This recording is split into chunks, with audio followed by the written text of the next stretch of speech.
All right, Darren. So, Dream Evil. What are your thoughts and memories on this album? This is one that I didn't, similar to when we talked about intermission. This is one I didn't really uh, gravitate towards when it came out.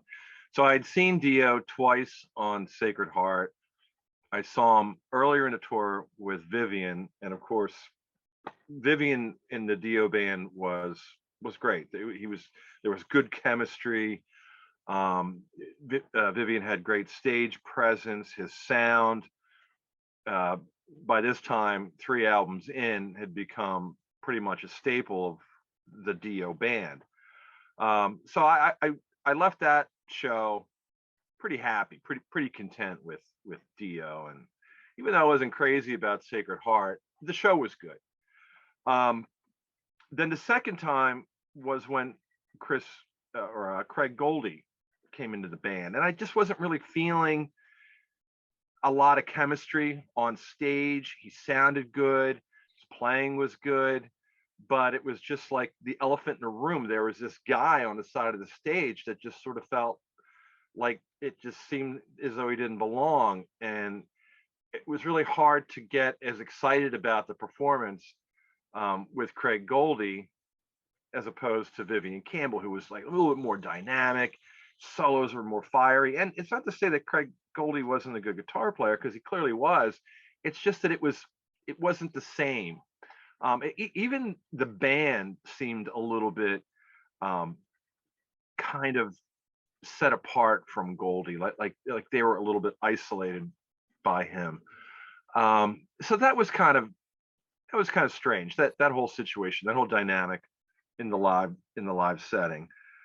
So naturally, when his first big studio album with Dream Evil, I wasn't really that excited about it. So I didn't get it right away. And then to reinforce that, I heard the song I Could Have Been a Dreamer. It was the first single, and I wasn't crazy about it. It wasn't bad. It was a little sappy. Thought it was a little too sugar coated, and it didn't pique my interest enough to buy the album.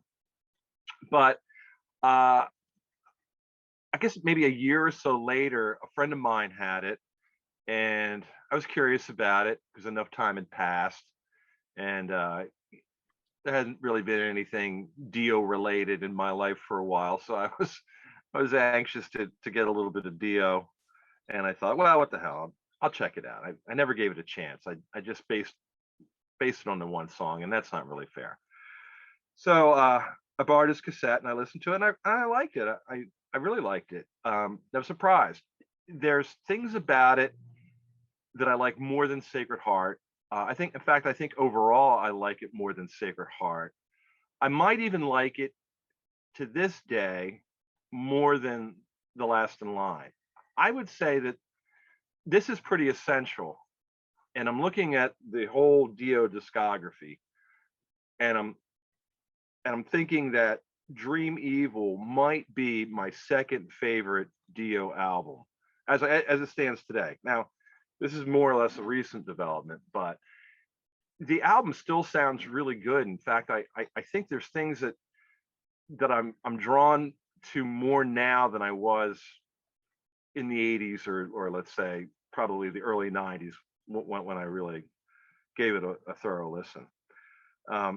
So I'm really positive about the album, more so than I think I thought I was going to be. I revisited it recently, and I like it even more. I think it's a really good album. There's some things that could pick apart, and as we go from song to song, like we normally do, I will, and I'm sure you probably will too, because it's not a perfect album. But in spite of the fact that we had this significant lineup change, and significant in it being the guitar player, which is such a prominent role in the Dio band. In spite of that, it's really good, and I don't think there was a lot of magic or chemistry musically that was lost in the transition. I think in some ways it may even be a little bit stronger. Maybe some of this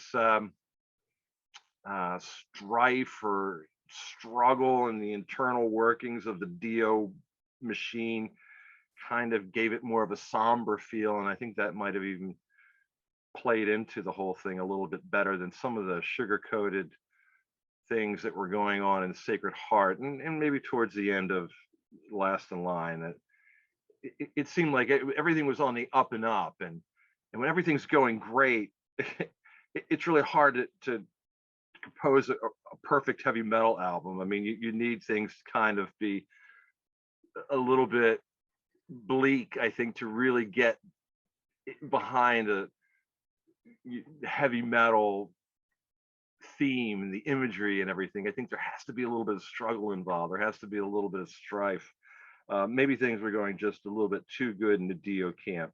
So I think this album kind of gave things a bit of a kick in the ass for me. And so where I stand now, I'm really very fond of it. What do you think? Yeah, when I remember being excited for it, I was disappointed that Vivian had left. Vivian, I still love his playing. I loved it back then, and I've mentioned this before on the podcast. When I was younger, I really wanted to. I wanted my bands to stay together because it kind of felt like, I was invested in them personally. So when guys left bands, especially when it's a guitar player and the singer, especially during the 80s, it was all about your lead singer and your guitar player, Ozzy, Randy Rhoads, Ozzy and Jake, and, Dio and Vivian. And so I was really disappointed that Vivian had left, but I was excited to see what was going to happen next. It was starting, this is the point now where Sabbath is going through a lot of member changes, and Ozzy is changing members in his band. And so it was disappointing that Vivian had left. But I was excited, and I kept an open mind for Dream Evil. And when I got it, I remember really liking it. I remember liking Craig's guitar playing, but it kind of didn't have that special X factor that I thought Vivian Campbell had in his playing. Craig's lead tone to me was like not as smooth or something. It's a little bit harder on the ears to me than Vivian's was, and maybe that's some of his kind of style, the way he played. So the guitar tone, I didn't quite like it as much as I did Vivian's tone.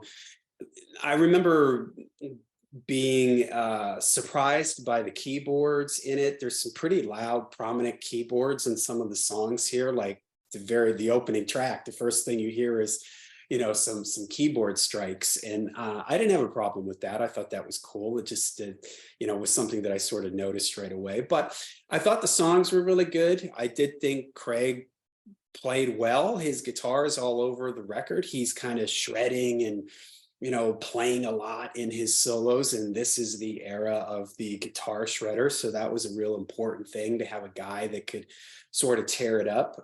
But like you mentioned, it kind of just felt like some of the chemistry was missing. Like it just didn't have quite the same feel that the three previous albums had for me. And at the time, I would have ranked Sacred Heart above Dream Evil, just because I was so fond of the Vivian in the band. As time has gone on, I've learned to, I think it has swung now to Dream Evil for me, because I think just from top to bottom, the songwriting is better. And as we go through some of these songs, we'll talk about it. I think there's some really fantastic songs on here. So I think the songwriting just across the whole record is really consistent. As I was revisiting this, I was really appreciating it, especially side 2 of the album. One thing I did notice, just as a little aside, I was originally listening to it on streaming, which I believe has whenever this album was first put on CD, so whatever version that is. And I went back to my vinyl the last couple of days, my original vinyl of it, and I was kind of surprised at how much warmer and how much better the vinyl sounds. Now, in general, I feel that vinyl sounds better, but this was really like wow, it really, because one of the problems that I had with this album in the last so many years, mostly listening to it on CD or, through streaming, was this it was really kind of bright, and Craig's guitar sound was a little hard on the ears. Ronnie's vocals, I don't know what is causing this, but on the CD, Ronnie's vocals distort.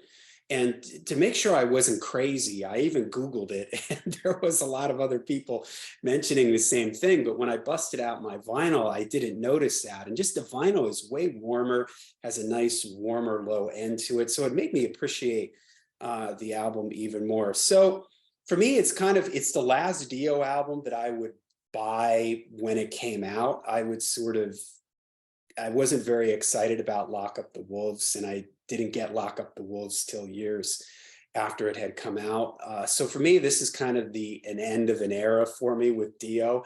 And I think a lot of fans would even say that this is kind of the last album that has a classic early Dio sound to it. I know he kind of returned to that on Killing the Dragon, but for the most part, this is kind of the end of an era. And with all the members of the band, except for Ronnie, of course, leaving, that was another thing that sort of signified the end of another chapter for the band. So yeah, early on, I was disappointed, still liked the three previous albums more than this. As time has gone on, I've come to appreciate it a lot more, especially the deeper cuts on this album. And yeah, so it's an album that I like too.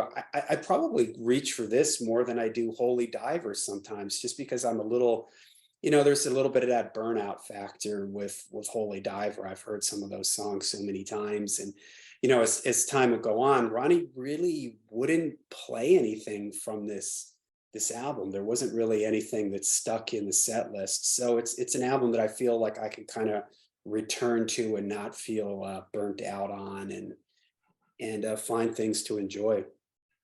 Yeah, I think the production's really good on this, and it's unfortunate, you're right, that the CD doesn't sound the same as the vinyl. I was listening to the vinyl the other night, and the bass is really thick.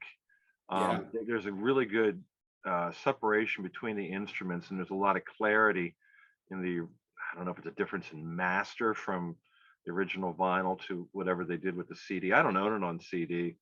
I'm totally content with it on vinyl, and I love the way it sounds. There's no reason for me to go to any other medium.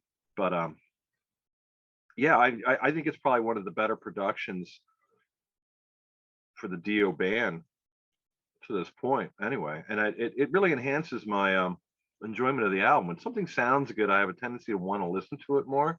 yeah. It doesn't matter how good the songs are. It doesn't matter how uh, great somebody's playing on it. If it doesn't sound good, I'm just not going to listen to it. Yeah. That's just the way I am with it. But unfortunately, this checks all the boxes. I think the songs are great. I think the performances are really good, and overall, it sounds great on vinyl. Um, well, the main thing about the album is that we have a different guitar player, and he's Craig Goldie is pretty, you could say, profoundly different from Vivian Campbell. And in some ways, he kind of brings a little bit of an LA vibe, but also a bit of an English vibe too. And insofar as I think he sounds more like Blackmore, especially in some of the riffs that are on this album. Yeah. Other times he kind of sounds like somebody that just came in off the Sunset Strip. I hear a lot of Eddie Van Halen. There's at least two songs that sound a lot like Eddie Van Halen, and that's quite a distance, to go from Eddie Van Halen and Richie Blackmore and combine them into songs on one album is kind of odd, but it works. The songs that sound more like Blackmore, I'm kind of like, okay, it's sort of treading familiar territory. I like that Vivian had his own style. It made the band a little bit more profound. It gave the band a little bit more purpose. The fact that some of Craig's riffs sound like Blackmore, a little bit true, a little bit too retro for me in a way, but the songs are good, so I can forgive that.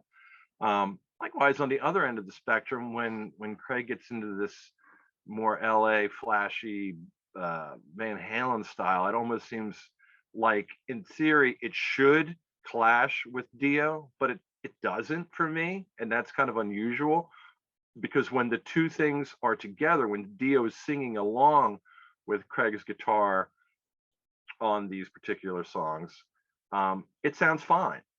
The guitar by itself is like, wait a minute, is this a Dio album or is this Women and Children first? I'm confused. So that's a little strange, but I mean, it's a relatively minor gripe in the overall scheme of things. I think they work. I think the two of them worked well together.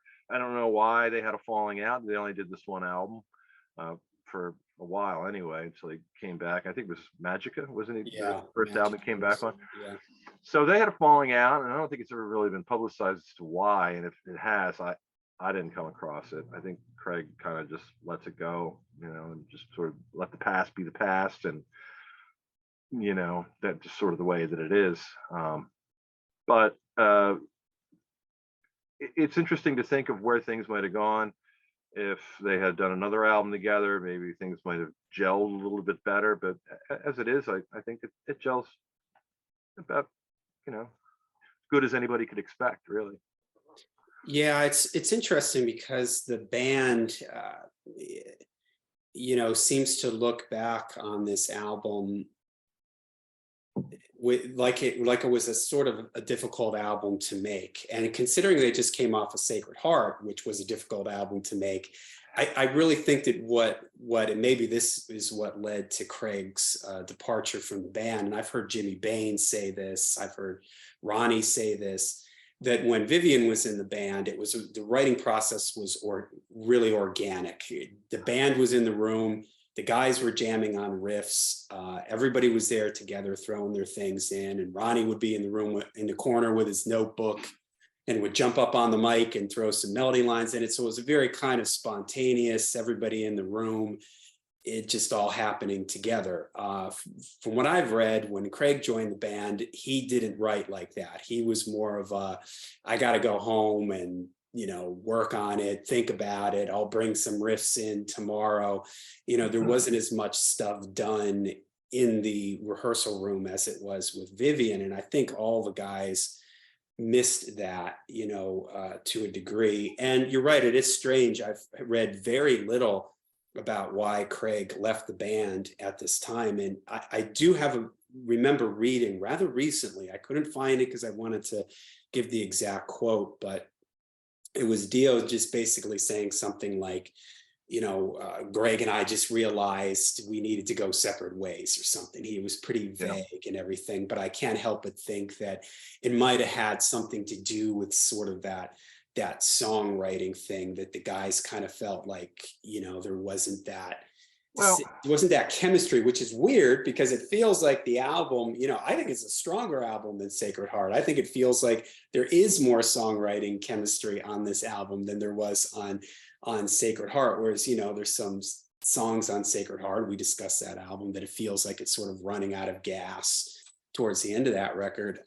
So it's kind of strange for them to say that, but it seems like it worked on here. But whatever process they used to make this album seemed to work. But I guess for whatever reason, and maybe by this point, Jimmy Bain, Vinny Appice, Claude Schnell, they've been in the band, especially Vinny and Jimmy have been in the band since the beginning. So, and I think the trajectory of the band, it was starting to level off and starting to, it wasn't on the upward rise that it was from the beginning there. Holy Diver, and then Last in Line was even bigger than that, and then Sacred Heart, and so I think maybe it was starting to level off a little bit, and maybe they sensed that, I don't know, but well, I think primarily the impression I get is a little bit different from the way you described. I never got the impression that it was a collective effort.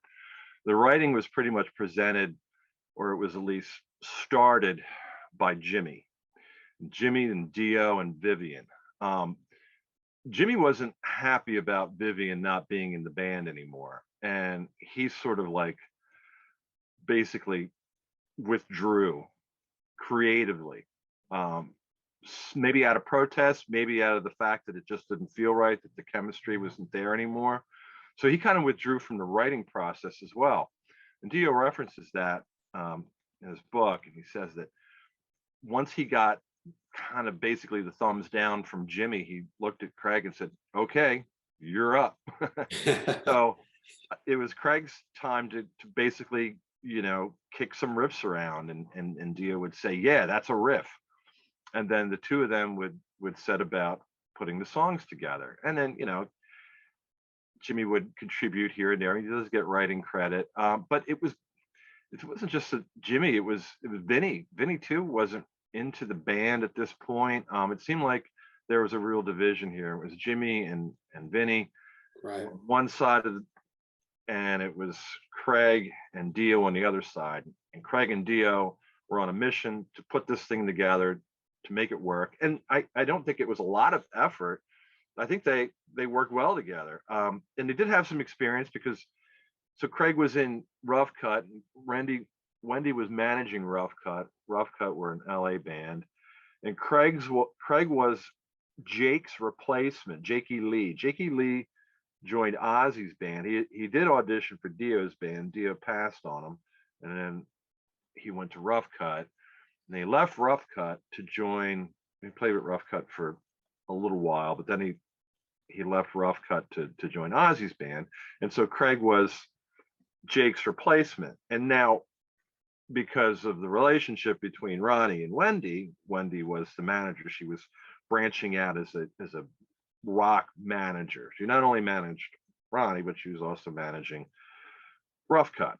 And so, because of their familiarity, she would call on Ronnie to help them with some of the writing occasionally, sometimes doing a little bit of producing. But at this point, it was mostly just demos. But Ronnie did have some co-writing credits on some songs, actually, that even made it to the first album that didn't have Craig on it. It was one of the songs was "Take Her," which I think is the first song on the debut album on Warner Brothers. But anyway, before that even came out, Ronnie had been working with Craig, and they were Ronnie was in the studio recording some demos. He was doing a little bit of writing, so there was that. They had that familiarity, and then they knew that they could work together, and they did. But unfortunately, that kind of alienated Jimmy and Vinny, and I'm not so sure that's completely a bad thing, because I think the proof is in the pudding. I think if that's the worst that came out of it, listening to the album, really wasn't that significant. I mean, there is a marked difference in the way that the album sounds. We've already talked about that a little bit. But I mean, the way that things ended up, it's a great album. And maybe in some ways, it needed to have somewhat of a more profound difference in attitude, in vibe, and emotionally. I think that it would only be natural for a significant lineup change to reflect a different musical feeling and an attitude and an expression. And I think this album does that. So I think it follows logically where it should. It's not just a cut and paste, kind of a synthetic, we'll just paint by the numbers, and we know how to write a Dio album. We know that we have to incorporate these kind of lyrics, and we know we have to have these kind of song structures, and we've got it down to a formula. We have it down to a science. We know how to do this. Craig, I'm going to need you to sound a little bit more like Vivian so we can keep that thing going that we did for the first three albums. There wasn't any of that. This was an album that was built basically from the ground up, and I appreciate that about this album. And probably one of the reasons why I think I do have a tendency to gravitate more toward it now than I do Sacred Heart, and probably even Last in Line. Last in Line's a great album, but there is a little bit of a burnout factor. But I'm also getting more of a rawness, more of a sincerity from Dream Evil. And it could also be that I've just listened to it a whole lot less than the previous three albums. But I do appreciate the sincerity of the album, and knowing the situation that was taking place in the writing process and everything. It only helps to kind of enhance my feeling toward it. So I think everything just kind of lands in the right place for me with this album. And as we go from song to song, there's some really sincere, good lyrical things. It's not anything that's too removed from what Dio had written before, but I think it happens in a way that just feels a little bit more realistic. Um, and as we get into these songs, I'll elaborate a little bit more on that. But um, yeah, so that's where I am. I think that, like you mentioned, I think that Vivian's absence was felt most strongly by Jimmy and Vinny, and Jimmy is sort of a underrated part of the songwriting process in the early Dio band. And I think we've talked about this before on here, that when you listen to the band, the last in line with Vivian, Vinny, and when Jimmy was in the band, it's easy to hear that, oh yeah, man, these guys, they had something special going on. So yeah, it's kind of strange that this album, because a lot of fans really like this record. For some people, this is, this is their favorite Dio album.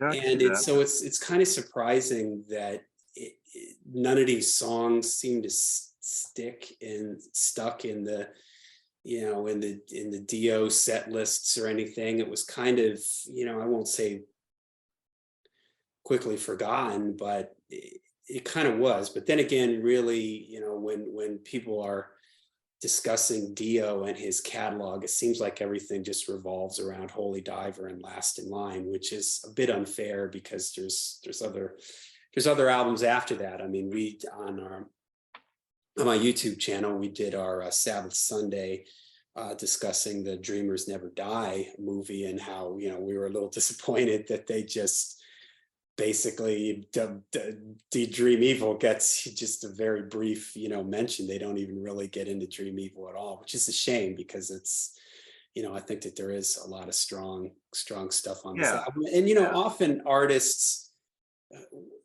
when something doesn't, maybe it's a bit of a struggle for them to make a record. We talked about this with Technical Ecstasy and Never Say Die.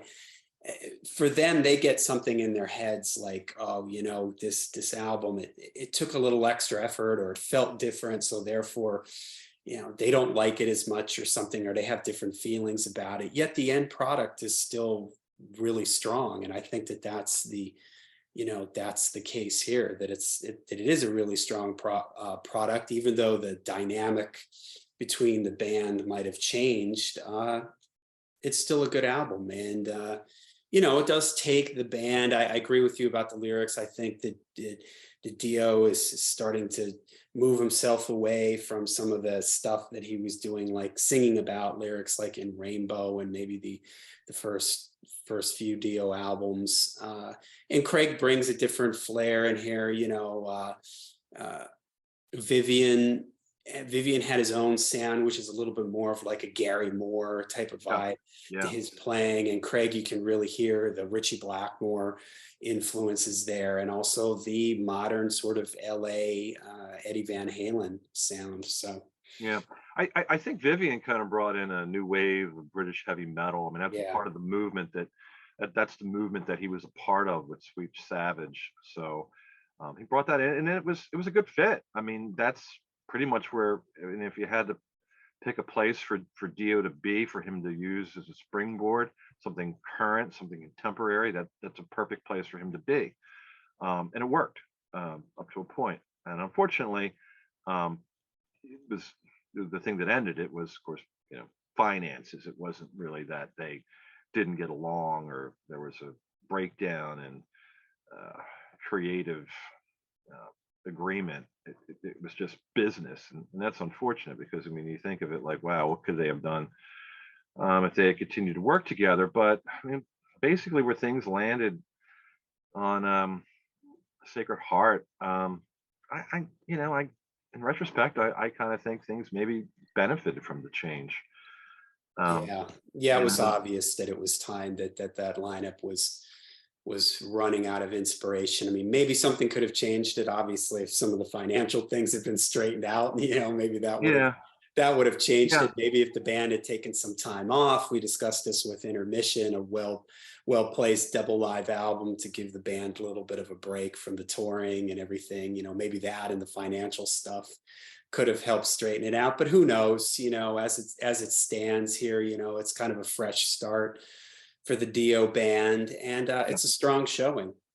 I think whatever Dio does, he's always going to bring something great into it. Certainly, when he works with certain people, the songs are great. Maybe in some ways, you could say that they might be better, but they're never bad.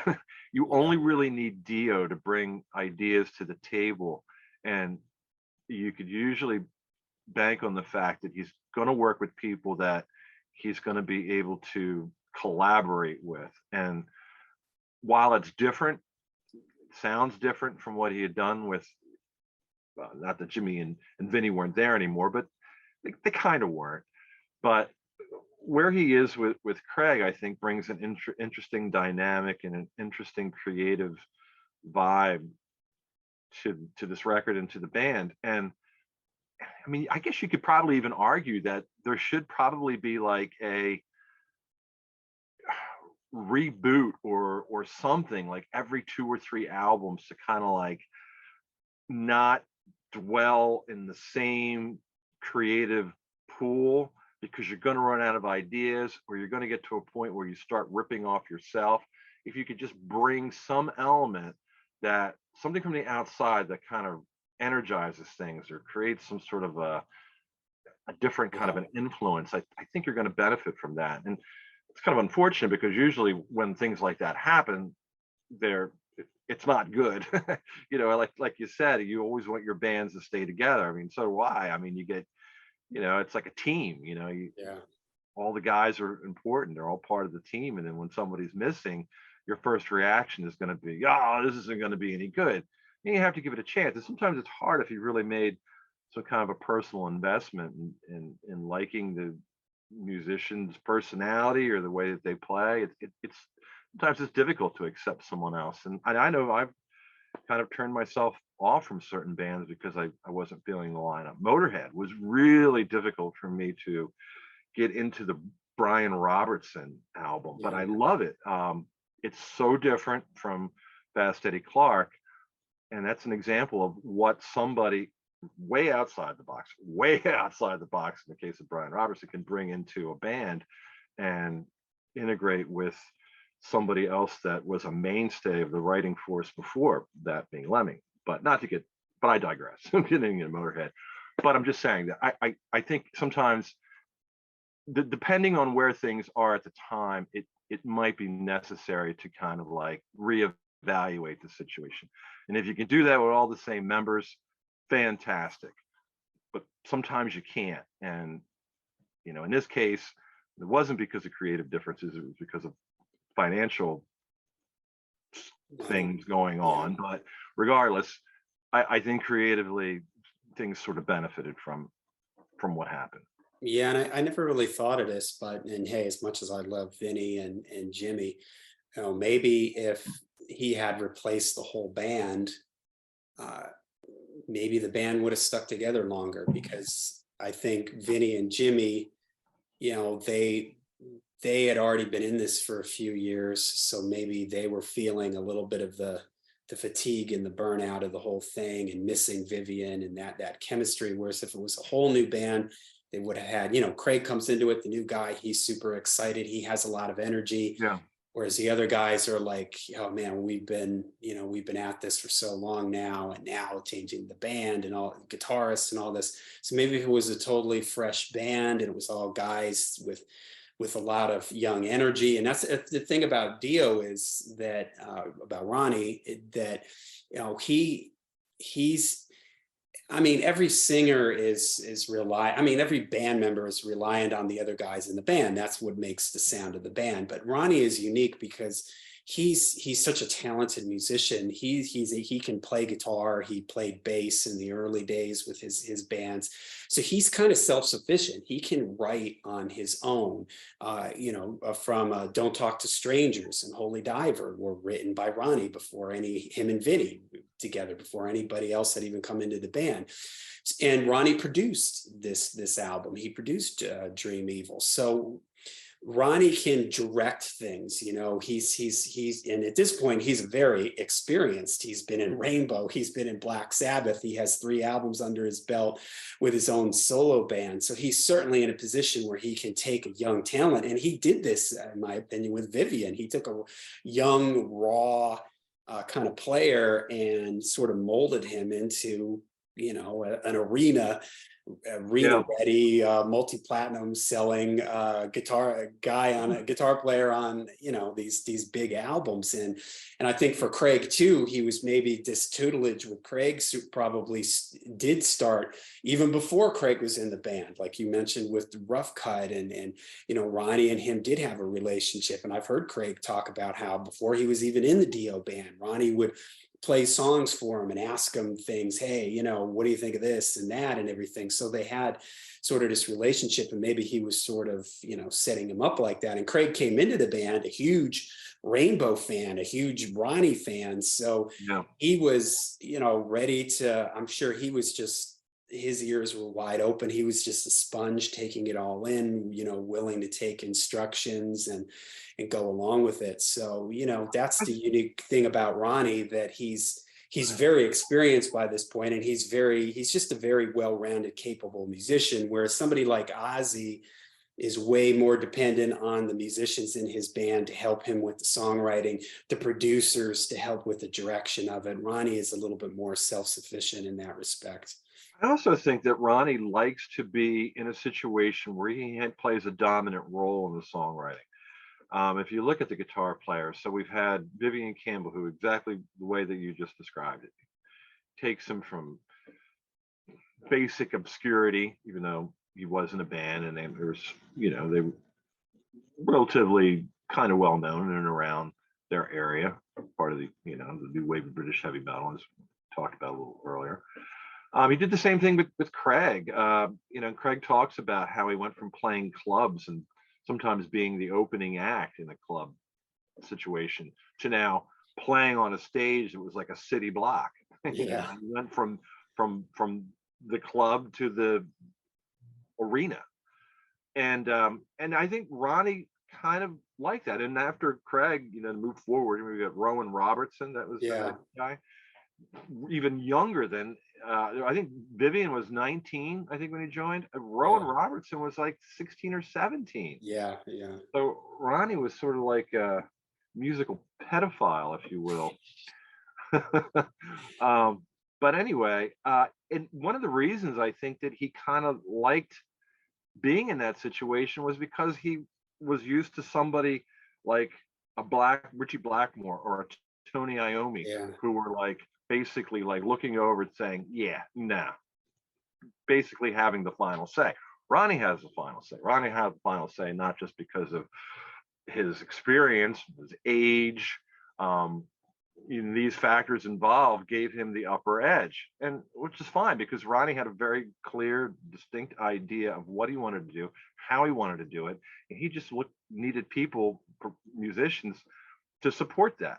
And these younger guys, they did that, and they benefited a lot from it. I mean, I'm sure they learned a lot from Ronnie. They had some great experiences along the way. I don't know that Vivian really did anything. I don't think he. Do you remember Vivian? Yeah, actually, he was in a few bands, but it was kind of like understated. I came across something recently. I don't remember the name of the band, but it was something that Vivian did post Dio, but it wasn't. River Dogs. What was the name? Yeah, Yeah, I River think Dogs. that's it. It's Yeah, that was okay. kind of like the first thing he did after he left Ronnie's band, and that was more of like kind of just a straight up kind of rock.